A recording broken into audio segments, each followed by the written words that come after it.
Hey, Dr. Scott Conkright here with Meaningful Happiness Podcast. Welcome back. I'm going to talk, guess what? I'm going to talk about feelings, core feelings, affects again.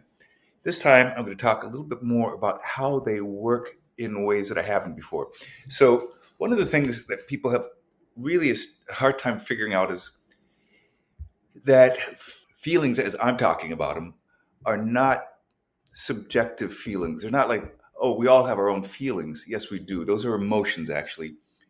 What I'm trying to convey is the limited ways in which we feel things, or at least how things come into awareness. What I mean by that is, for instance, in our bodies, we know when we're hungry because our bodies tell us that. We know when we're tired because our bodies tell us that. We know when we're feeling something because our bodies actually give us some data, tells us what to pay attention to. And those are the big feelings. The big feelings, the core feelings, the affects, those are built in. They are part of our, well, if you're a computer programming person, it is firmware. So stay with me. I'll explain it to you. So you may know hardware, you may know software. Not most, but a great many people don't know what firmware is. Firmware is the limitations, basically, of what any device, computer, or anything that interacts with the world can do. Like your smartphone knows when it's fully charged, it knows how to connect with the apps, it knows how to connect with Wi Fi. There's a lot of things that your phone does without your having to do anything. Just like there's a lot of things that your body does without you having to think about it. We are pre programmed, we are bio-wired, as I call it. We're bio-wired to feel nine different core feelings. That's called firmware. For instance, in terms of viewing things, in terms of perception, we can only see within a certain range. That's predetermined. The way that we're going to see things in the world with our eyes, with our limitations, with our particular type of eyes, with our particular type of hearing, with our particular type of touch, those are built in. They are the constraints of our bodies, and also not just constraints, but it's also what allows us to feel and to do whatever we want to do. So, firmware. So, hardware is our body in this case, our brains, body, blood, circulating, all that sort of stuff. Software is what we learn. So, one of the things that I want us to understand is how all that comes together. So, let me say a little bit more about it. So, again, with the smartphone, you've got apps for texting, for browsing, gaming. Those are like the thoughts, beliefs, and habits you've picked up over time. These are your software, the parts of your mind you can update and customize. But underneath all that is what I'm saying. There's something deeper, something built in that you don't really see or control directly. That's the firmware. That's what makes your phone turn on, recognize touch, connect to Wi-Fi, so forth. Like I just said, without it, none of the apps could run at all. Now, here's the idea that I'm trying to get through. Our affect system, our feeling system, our core feeling system is the brain's firmware. We don't choose it, but it's always running in the background. It's what tells you when something's exciting, when something feels wrong, or when you've lost connection with somebody important. That's the shame affect. So affect theory says we're born with 9 of these. They're fast, they're automatic responses that happen before you even have time to think. They aren't thoughts, nor are they moods. They're the raw signals your body and brain send out to help you make sense of what's happening. Otherwise, we just have to be guessing all the time.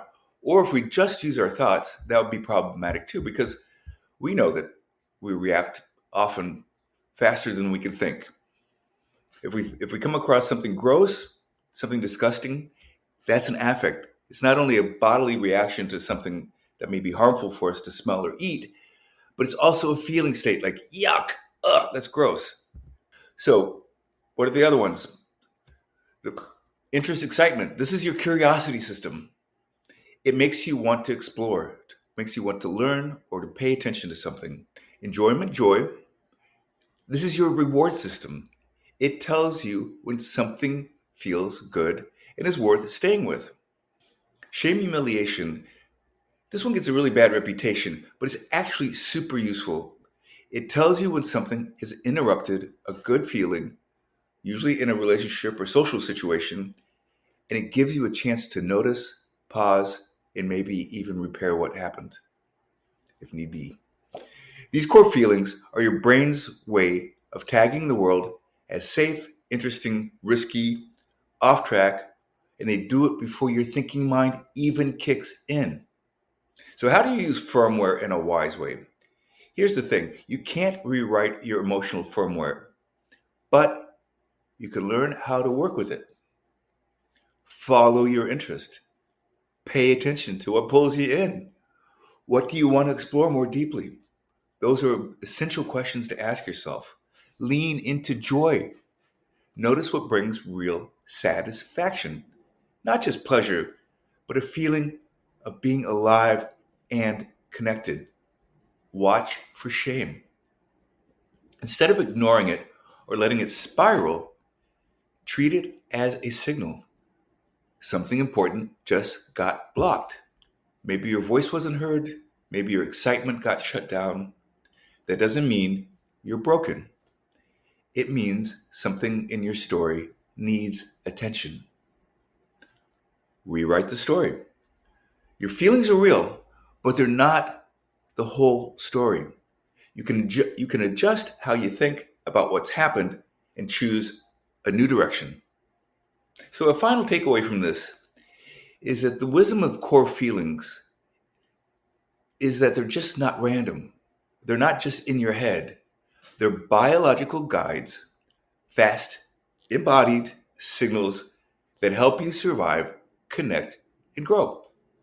Your emotional firmware, your affective firmware, is not your enemy.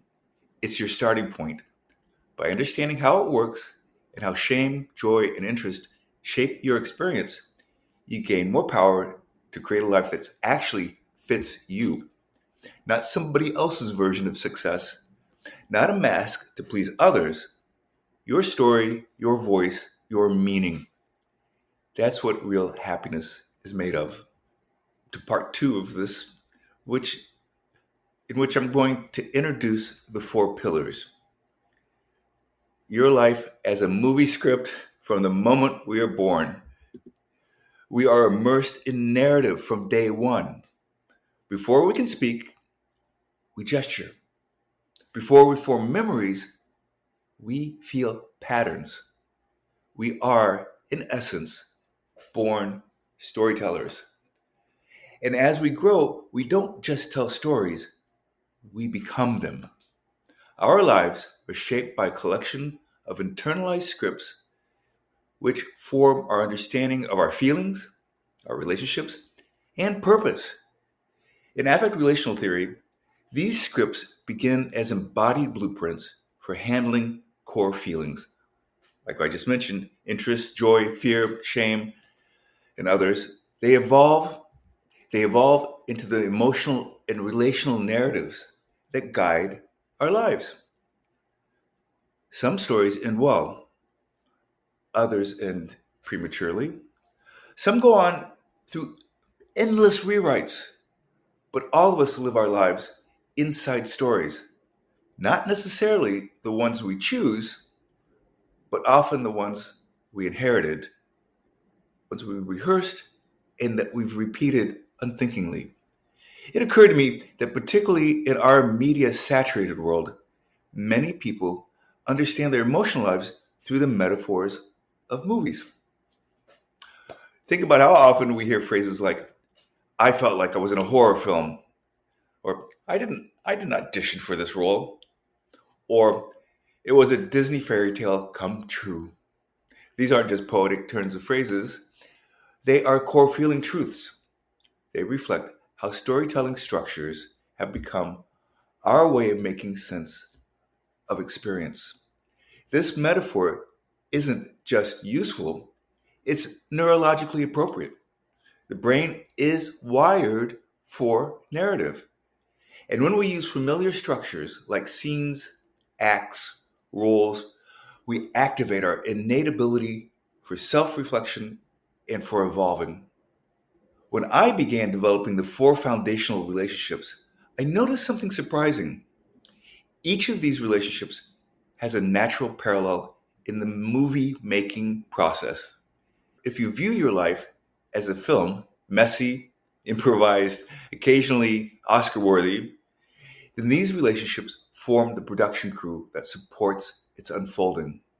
So let's start with the first pillar, which is your relationship with yourself. You're the lead actor. You are the central character in your life story, or at least you should be. Many of us have handed that role to somebody else, a parent, a partner, a persona, but no film works when the lead actor is out of sync with the story. Acting, in its deepest form, is not about pretending. It's about inhabiting a role with honesty. That same skill is required in real life, especially in intimate relationships. The more emotionally intimate the setting, the more authentic your performance must be. But this kind of presence doesn't come naturally. It must be cultivated. Group psychotherapy, which I will detail in a later chapter, is, I think, the best rehearsal space I know of for being authentic. It provides live feedback, emotional stakes, and real time relational improvisation.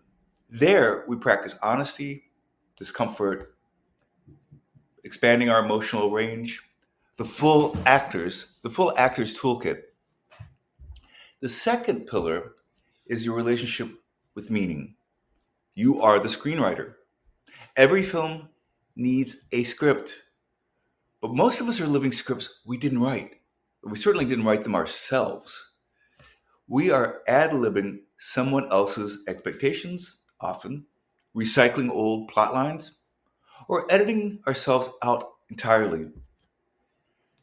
The second foundational relationship is to meaning, and meaning is what emerges when we begin to consciously write our story. Life rarely sticks to the script, and that's why improv matters. As any theater veteran knows, if an actor gets sick or set malfunctions, the story must go on.